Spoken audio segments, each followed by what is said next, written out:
बिस्मिल्लाहिर्रहमानिर्रहीम। अस्सलाम वालेकुम दोस्तों, दुमेल मंडी ते मौजूद हाँ जी। तो अज तुसां दिखाने कुछ दुध वाली गाई।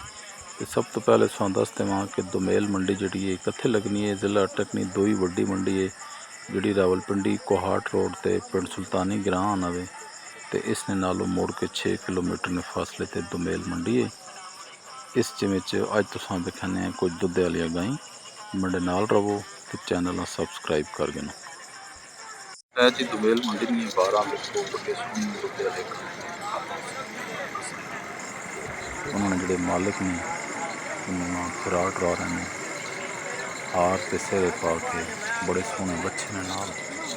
ते हम तुसां दिखाने कुछ मुल पा के ने जरा चेक करो कितने पैसे रत्ती ने कितने पैसे 2,60,000 ते काली ने दो ने 2,60,000।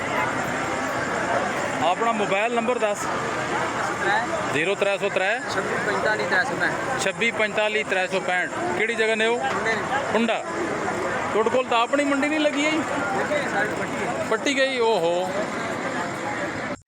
ए देखो जी बड़ी सोहनी गां सोई गई ते नाल बड़ा सोहना बच्चा।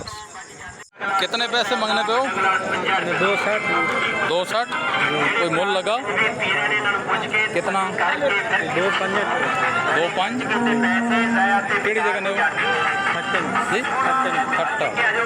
मोबाइल नंबर है नहीं खट्टे नहीं गाँव में पर मोबाइल नंबर नहीं और गाँव में कितने दाड़े ने सोई हुई जी जी 5 दाड़े जी। कितने पैसे मंगने पे हो 2,80,000 280 को मुल लगा कितना तक लगा 2-3 कितने हो खोड़। अच्छा मोबाइल है ना कोई अच्छा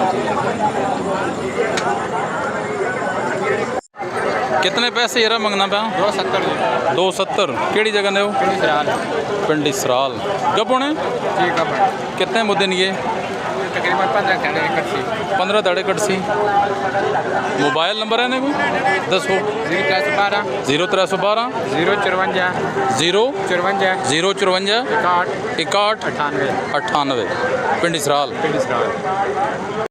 जी एक विखाने बड़ी मज़ेदार तो बहुत वड्डी गाँव है जी। बड़ा सोहना बच्चा सी ते लाले लाल जी कितने पैसे मंगने पे हो जी 3 लाख कोई मुल लगा जी कितना 2-3 केड़ी जगह ने हो मियाँ वाला।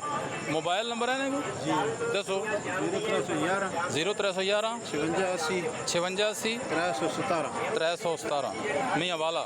मेहरबानी ज़बरदस्त बड़ी मेहरबानी दोस्तों।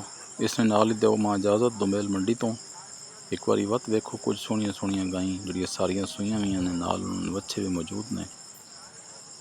ये वीडियो तुसी अपने उन्होंने संगियां भेजो जिन्हें गाइयां गिननियां होन ज़मीनदार भरावां। तो इसने नाल ही दो मां इजाज़त दुमेल मंडी तो मंडी तरफों अल्लाह हाफ़िज़।